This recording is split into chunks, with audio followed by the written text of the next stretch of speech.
Introducing Samus, the first playable female video game character created for the game Metroid, which was first released on August 6, 1986. A massive developer and publisher like Nintendo incorporating a strong female lead were and still is a big deal. Although a large portion of gamers is female, video games have traditionally been centered around white males. Research has shown that the way genders are portrayed in video games can influence players' perceptions of gender roles, and that on average, females prefer to play characters of their own gender more than men do. The same goes for players that are people of color. Representations of minorities has improved substantially in the past few decades, but the problem still lies both in the execution and the intention behind it. Samus is an example of a well-represented female because her gender does not affect her character whatsoever. Samus was seen as genderless for the majority of the game until the ending where she unmasked and was seen with long blonde hair. Seeing a female lead in an action game specifically was unheard of at the time, and Samus broke down the barrier for more well-represented females. Throughout history, there have not been many games with strong female leads.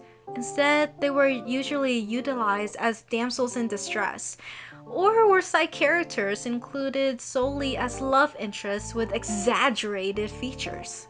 An example of this misrepresentation is Lara Croft from Tomb Raider. She was a strong character in an action game where she explores without the help of anyone but herself.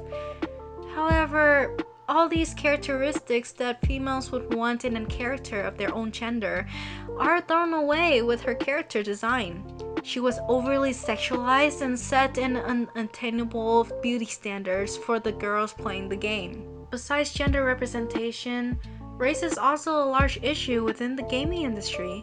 In a shocking amount of games, similar to female characters, characters of another race are normally used as side characters, background characters, and/or villains.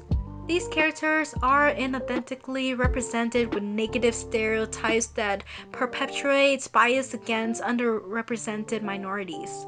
Released in 1990, Michael Jackson's Moonwalker had the first well-represented African American character. Who is it, you guessed it? Michael Jackson. His portrayal in the game is one without the typical stereotypes of an African American person that most video games pushed at the time. Instead, his character does what Michael Jackson does best: dance so amazingly that every enemy on screen perish instantaneously. Previous African American representations have not been so kind though. The first appearance of an African American character in the history of gaming was in the Atari 2600 game Basketball. Also, any African American characters in Street Fighter is known to be aggressive and villainous. This trend is endemic and is spread across all minorities. Representation is few and far between, and when it is presented, it's harmful or insignificant. The good news is, we've come a long way since gaming's inception, and there are a lot of developers that are doing it right. The solution lies in the intention of the IPs and starts with the representation within the companies itself. Lack of diversity within employments allows biases to pass through to the character design and final production. Big game companies like Riot Games have been under fire for sexist and misogynistic workplaces. Unsolicited pictures of genitalia that were sent around the workplace, as well as the ranking of female employees by their attractiveness, were reported by their employees. According to research, men occupy the highest and lowest income brackets, while women are more clustered around the middle income brackets, with 10% of men reported earning $150,000 or more, while only 3% of women do. On the other hand, 81% of freelance workers of color reported earning less than $40,000 per year, while only 66% of white freelance workers did. On the bright side, things are improving.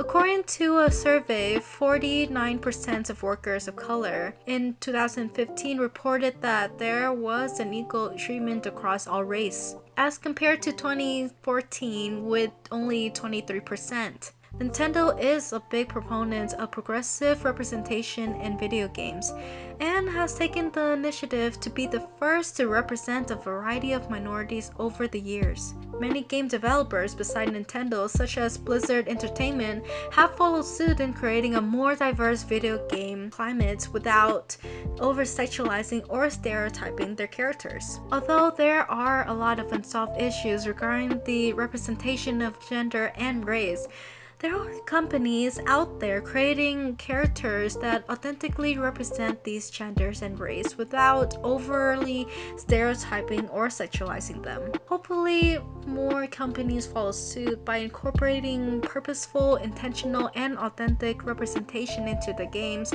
and by increasing diversity in management and development.